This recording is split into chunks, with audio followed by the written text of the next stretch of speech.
All right, we are back once again. Prime Sports Horse Report. Jon Hardoon, Chad Summers. How's it going, guys? Good, good. Another week, another 2 wins. That's 5 for the last 5. How about that? We're on a hot streak. John's on a hot streak. John, you haven't been a Yeah, hot streak. I'm on a hot streak too. Yeah, everybody's last week. John, you hit the 4 in race 10. That was the Pegasus. That was that horse, Salute the Stars. So Very tough trip. He was 5 lengths the best. She was, or he was, whatever, and she won. Well, he Well, won. he was better than my horse because my horse never left the barn. He was scratched. Okay. yeah, that was a bummer. And then in race 12, the big one, I guess the big one, the Salvatore Stakes, the grade 3. We all liked Petulant, and Petulant did win the race. John hit the exacta. That was the one with the 8, Nimitz class. And Chad also had the exacta in that one. So what did you think about that race, Petulant? The only problem is they figured we were right before the race. They all figured out that we had the right horses because the odds on our horses were 9-2 and 7-2, and they ended up going off the first and second choice, I think, and they avoided the morning line favorite who we wanted to beat, and we beat them. Artorias? Yeah, but everyone else had the same idea, I guess. But you still got $19 or $18. Yeah, that's good. Bucks. Look, That'll I mean, I went there. It was Oh, Chad drove it. Yeah. It was a good crowd. Some scary moments for Petulant after the race. Luis Saez pulled him up about 100 yards after the wire. Thought something went amiss. Oh, He jumped off too. It turned out that he was okay, but he's a horse you got to watch moving forward. I think he might have some feed issues like his father Arrogate notoriously had as well. So very nice horse. Just continues to grind it out. I mean, defeated a really, really nice horse in Nimitz class, but we just got to watch him moving forward to see if he can stay sound. new Patreon members joining the club. Frank Mingacci. Gotcha. Frank Mingacci. Does anybody know Frank? No? What Okay. a great name. Try That's again. the guy I want to take to a pizza place over here in New York. Frank's on board. Good to have you on board, Frank. And Richard Buckler, also known as Rock. I know Rock. Rock's been a viewer on some of the other shows on our channel. And not only did Rock become a $5 Patreon, but Rock was really, he tried his hardest to figure out how can I donate more money. And he couldn't figure it out. And this is, I guess, a good opportunity for us to kind of let everybody know how Rock did it. So basically, no, we don't want everybody to do this, but Rock, he had to close his account and reopen it. When he reopened it, they'd give you an opportunity at that point to donate more than $5. And that is something that everybody should know. And I should remind everybody, if you are not a new member, you join up for the first time, and you can do this any month. You don't have to be held to just $5. If you want to donate 5, 10, 15, 20, 5 is the minimum. You could donate anything you like. So Richard closed the account, reopened it, doubled the money. And Richard did say that he was definitely going to continue to up the money anytime he makes money off of your picks. So we like to hear that. We like that. Rockface gets those odds. He gets them ahead of time. He gets those fixed odds. He got 18 to 1 on Arcangelo. We'd like to get some of those fixed odds over here. I know that Monmouth has them a little bit just for the Monmouth races, but I mean, fixed odds are pretty cool. If you have a strong opinion, which often John and I do, you get rewarded because sometimes, for example, like last week with the Victor Barboza horse, if you could hammer it 9-2, you hammer it 9-2 instead of getting the 8-5 off odds. Yeah, so Rock, one of our newest members, glad to have him on board along with Frank. And also want to check out a couple other viewer comments. Tony, good call on, this was, I don't know if this was last week. I think so. Good call on Belmont winner. Chad, wish I would have picked him. Do you know? 2 weeks ago. That was 2 weeks ago. Okay. Did we get to that one? Yeah, we got to that one, I think. I mixed it with Frank and Richard. Anyway, so those are our newest Patreon members. I want to thank them for coming on board. Now, you see the little box we have there on the screen. That's because I'm about to talk about some Breeders' Cup races overseas. and we promised we were going to get to those. So this is the matter of fact. Next week, it's the big one. Well, one of the big ones to start the year, the Stephen Foster. Who's in that? Chad, do we know yet? Just don't tell NBC. NBC Yeah, said NBC pulled the plug. NBC said we're not going to Ellis Park. He said you guys can go. We're not going. They were supposed to cover the race, and they can't do it. Look, you're gonna have horses like Proxy over there. You're gonna have Smile Happy, I imagine, for Kenny McPeak.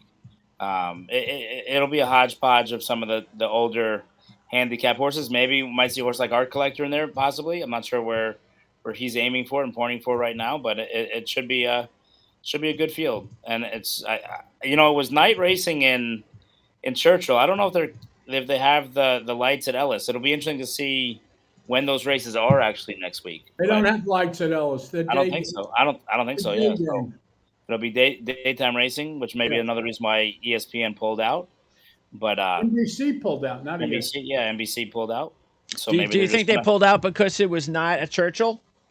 No, I think they probably had the slot for nighttime, and it's not going to be a nighttime race, and they probably have a Notre Dame football preview show 4 months ahead of time. So they can't. All right. By the way, there was a race today. We don't have the clips aren't out yet. Valiant Force. Maybe we'll watch that next week. Won that race. It's the Norfolk Stakes. Let me reload this one more time. $244. Wow. So I guess he wasn't a favorite. All right. No replay. All right, let's talk. I want to take a look at this horse here, winner of the Prince of Wales Stakes. So let's run that. And I like these. Oh, wait a second. We'll get rid of that noise. We have to run an ad. Watching these races, it is kind of funny, especially not this one. I want to take a look at the one when we get to the next one. Just the whole, I guess, the aesthetic look of just it's so different watching a race over there or here. This one a little bit similar. It's still very difficult though, isn't it? Hard to follow the race. The way that they cover it, it's like they're just glued on, like the front view. Horses. They have 20 horses in a race, and there are no turns. Well, the race we're watching right now is a 6-horse field, the Prince of Wales. Look on the outside there is Classic Causeway, the American horse, who seemed like he was a little bit outmatched. Look, it's $1 million race. I don't blame them connections for giving it a go and trying. Julian Leperoux went over there to ride him, but was no match here for Musadef. And The thing is, first of all, the winner of this race, a lot of people now obviously talk about Chad Brown and they talk about Charlie Appleby. John and his son Thaddy Godston, who are co-trainers now, are among the best in the world year in and year out. And here's another example of just a really, really nice horse. This is for Sheikh Ahissa, and the Sadwell color is going to win by open lengths. And look, it was the best performance of his life, and they skipped the last race in Ireland to point specifically for this race, thinking that he would run well fresh, and he ran them off their feet. Now, what he beat in here, it was a relatively weak Group 1 field. The thing that does, though, Musadef last time out ran in Dubai, and he was defeated easily by a horse named Equinox, who's going to run on Sunday in Japan. If Equinox runs in the Breeders' Cup, which it's to be determined at this point, but they are gearing up to have a large contingent make the trip this year after just having won last year. If Equinox goes to the Breeders' Cup, whatever race Equinox runs in, he will be the favorite.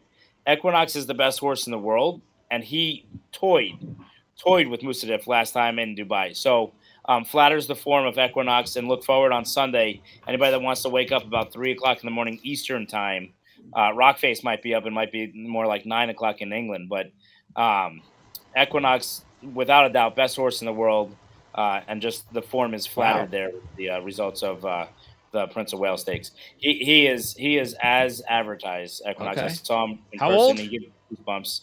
I think he's 4 or 5, but I mean, he gives you goosebumps when you watch him run. And I mean, Jim Crowley rode that horse yesterday. Musadef that won the race.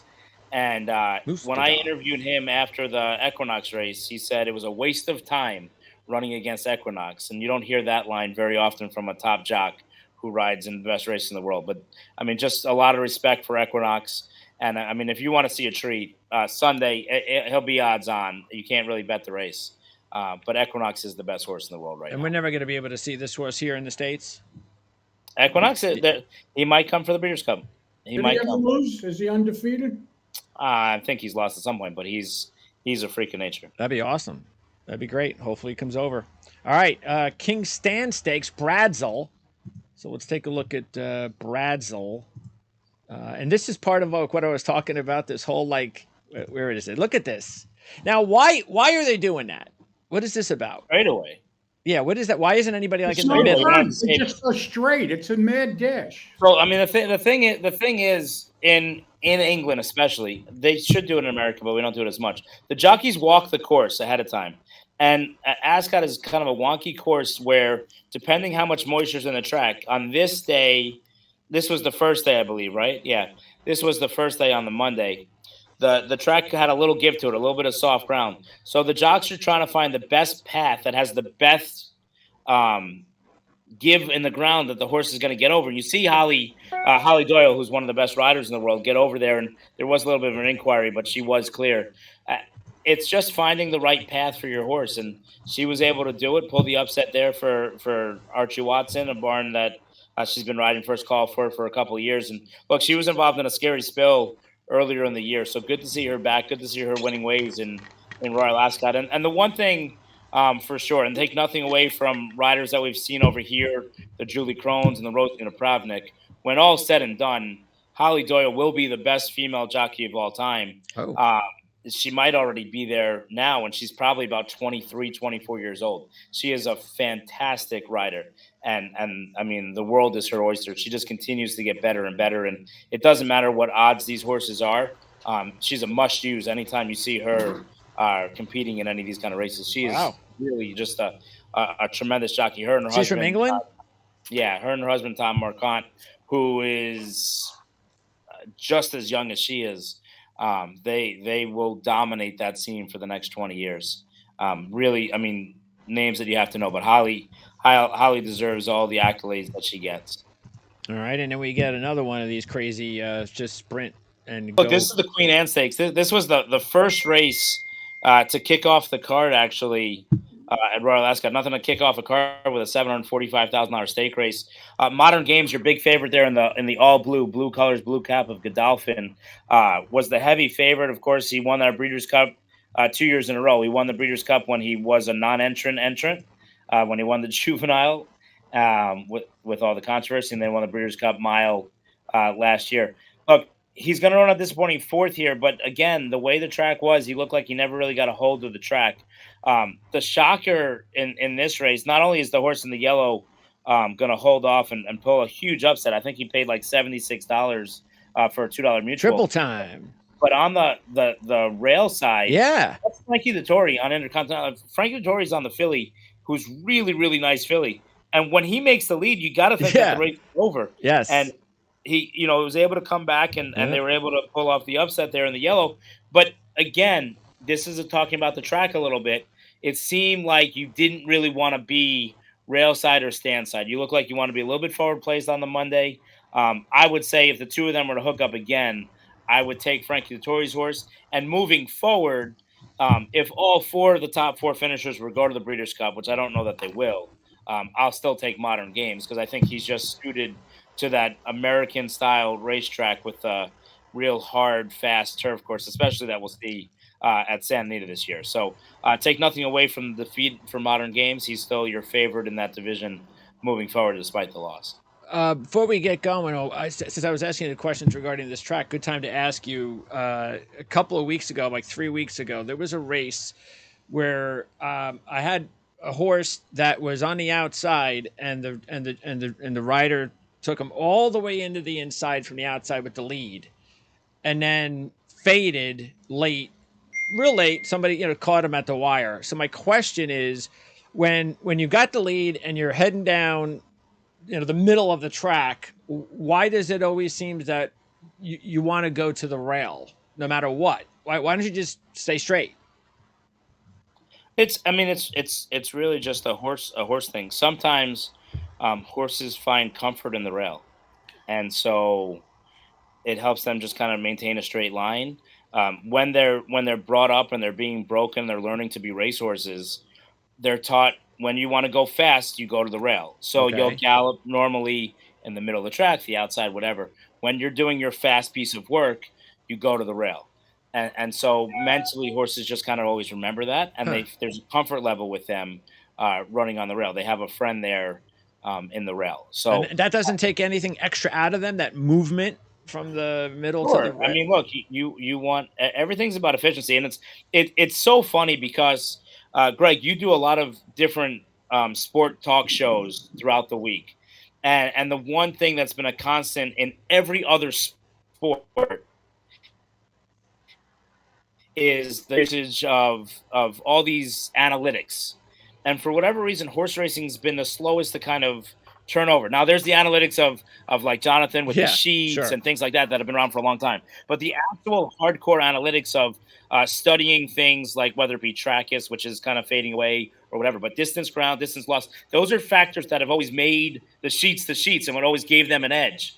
But now with the information that's out there, there's so many things that analytically speaking you can look at and focus on and use that to incorporate in your handicapping or in your training and riding style. And it's not something that's really come to fruition yet. We'll see if that changes over the next couple of years. But look, I brace Yeah. analytics, but again, just like everything else, it's a tool. It's not an end Yes. all be all. If it was, the Oakland A's would still be in Oakland, not moving to Las Vegas.